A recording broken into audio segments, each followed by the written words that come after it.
Hello friends, मैं doctor Kulbhushan Manwani आज एक न्यू टॉपिक के साथ आप लोगों के सामने आया हूँ। आज हम बात करेंगे बालों का जल्दी सफ़ेद होना, जिसे हम बोलते हैं premature greying of hair. आजकल बालों का जल्दी कम उम्र में सफ़ेद होना ये एक बहुत कॉमन सी प्रॉब्लम हो गई है। आप लोगों को भी अपने आसपास काफ़ी देखने को मिलती होंगी। ये भी एक हमारे कॉन्फिडेंस को लो करता है, जैसे बहुत कम एज में बाल सफ़ेद होना, जो क्योंकि बालों का कलर एक बहुत मायने रखता है इंडिया में। जैसे ब्लैक कलर के बाल काफ़ी अच्छे माने जाते हैं, पर ये आजकल ये प्रॉब्लम छोटे छोटे बच्चों में भी हमको देखने को मिल रही है, बहुत कम एज में देखने को मिल रही है। आज हम डिस्कस करेंगे इसके कारण क्या क्या हैं और उनका निदान कैसे किया जाए। तो पहले हम कारणों पे बात करते हैं। कारणों में हम पहला कारण लेंगे जिसमें आता है डिफिशेंसीज।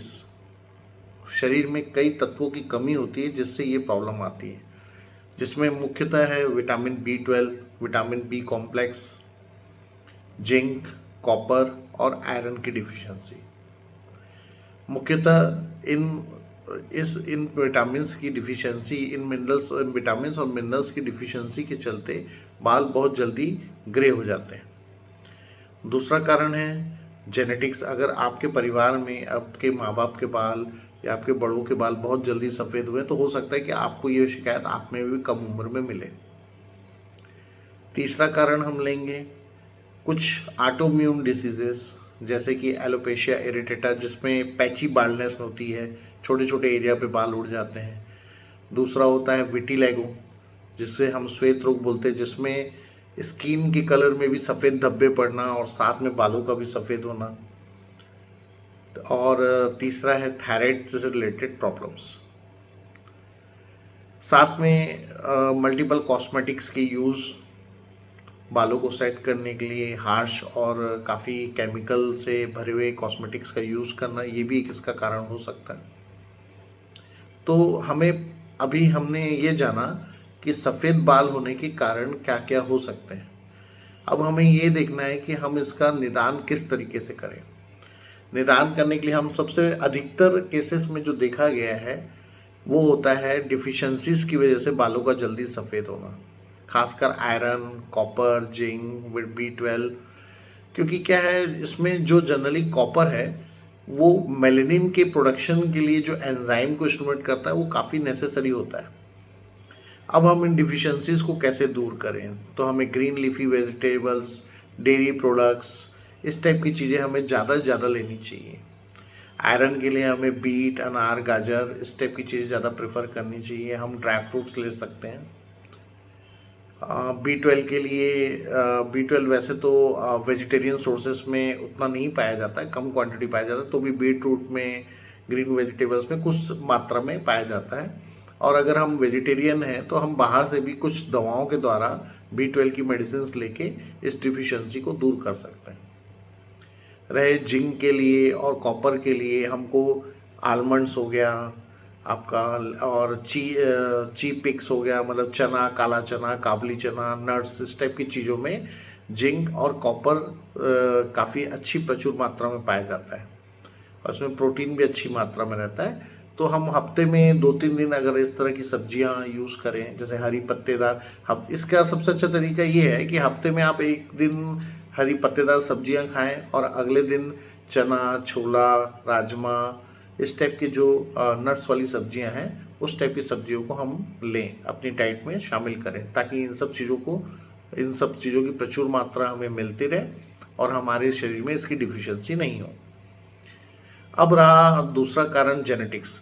जेनेटिक्स की प्रॉब्लम को रोकने के लिए होम्योपैथिक में पर्टिकुलर हमें एक अच्छे रिनाउंस या फिर किसी जानकार होम्योपैथ डॉक्टर से कंसल्ट करके कॉन्स्टिट्यूशनल मेडिसिन निकलवानी चाहिए। अब आप पूछेंगे कॉन्स्टिट्यूशनल मेडिसिन क्या है। कॉन्स्टिट्यूशनल मेडिसिन में ये होता है कि हम पेशेंट के पूरे स्वभाव, पेशेंट की पूरी प्रवृत्ति, उसका खान पान, उसका पूरा डाटा, हम मेंटल और फिजिकल पूरा डाटा कलेक्ट करते हैं और उसके बेस पे हम इन सारे डाटा उसे मिक्स करके एक मेडिसिन का सिलेक्शन करते हैं जो कि उस पेशेंट की कॉन्स्टिट्यूशनल मेडिसिन कहलाती है। ये मेडिसिन आप में आने वाले कई विकारों को दूर करती है, जेनेटिक्स प्रॉब्लम को भी आने से रोकती है, या अगर वो आ गई हैं तो उनका भी समाधान करती हैं और काफ़ी कारगर होती हैं। तीसरा, अगर थायराइड और इस टाइप की कोई ऑटोइम्यून डिसऑर्डर आपको है तो आपको उससे संबंधित किसी अच्छे डॉक्टर से कंसल्ट करना चाहिए या अच्छे होम्योपैथ से कंसल्ट करना चाहिए। उसका समाधान भी होम्योपैथी में हो जाता है।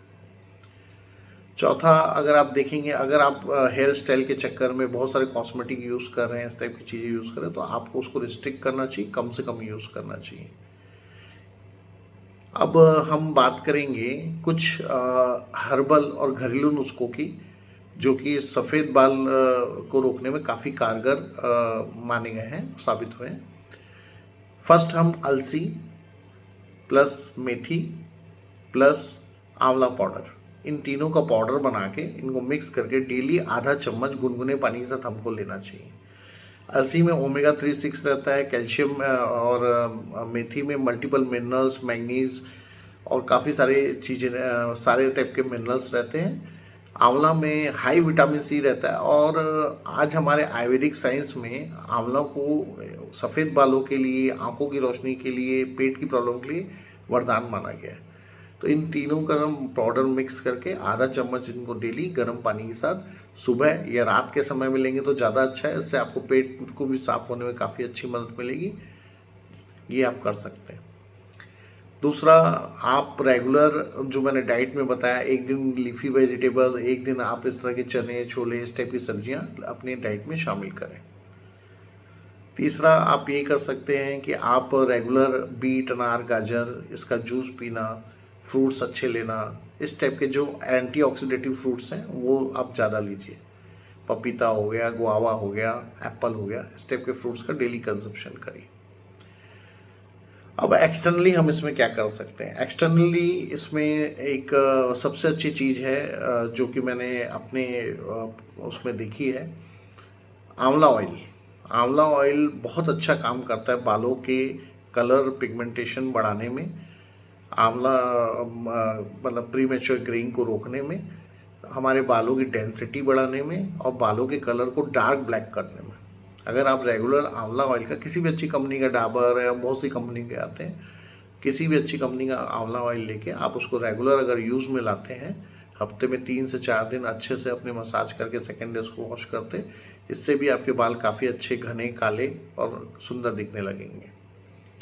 तो ये जो है, अब अभी आपको एक संक्षिप्त विवरण मेरे द्वारा दिया गया कि बाल सफ़ेद होने के मुख्य कारण क्या रहते हैं, उनके घरेलू निदान क्या हैं।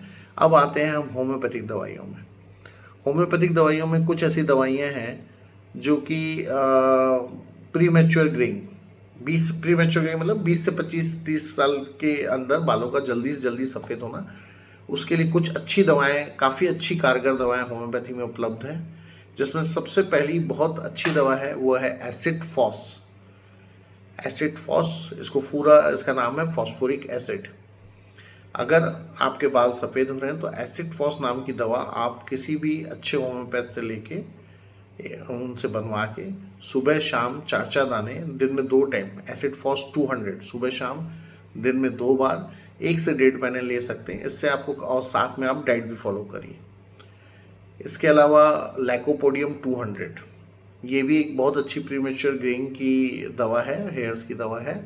इसका भी डोज लगभग आप दिन में 1 बार लीजिए। इसको हफ्ते में 4 से 5 दिन लीजिए, या 1 हफ्ता लीजिए, 1 हफ्ता मत लीजिए, फिर 1 हफ्ता लीजिए, 1 हफ्ता मत लीजिए। लैकोपोडियम 200 1 हफ्ता, जैसे लगातार आपने रात में सोते सोते लैकोपोडियम 200 का एक डोज लिया, 1 हफ्ते फिर गैप कर दीजिए। इसके अलावा सिलिशिया भी एक बहुत अच्छी दवा है प्रीमेच्योर ग्रेइंग हेयर्स के लिए। अब सिलिशिया का भी डोज आप हफ्ते में 3 से 4 दिन सिलिशिया 200 का एक डोज लीजिए। हर हफ्ते 3 डोज लीजिए, 3 दिन लीजिए, 4 दिन मत लीजिए। ऐसे करके, जैसे अगर आपने मंडे, ट्यूसडे, वेडनेसडे लिया तो बाकी के 4 दिन आप गैप करिए, फिर अगले हफ्ते मंडे, ट्यूसडे, वेडनेसडे आप ले सकते हैं। ये एक कॉमन सलाह मैंने सबके लिए दी है। अगर आप बहुत अच्छा निदान चाहते हैं तो अपने करीबी किसी भी अच्छे होम्योपैथ, रिनाउंस होम्योपैथ, जिनको अच्छी जानकारी हो कॉन्स्टिट्यूशनल रेमेडी की, वो और अच्छे से आपकी जांच परख करके इसका काफ़ी अच्छा इलाज कर सकते हैं। तो इस तरह मेरे द्वारा आपको प्रीमेच्योर ग्रेइंग की पूरी जानकारी दी गई है।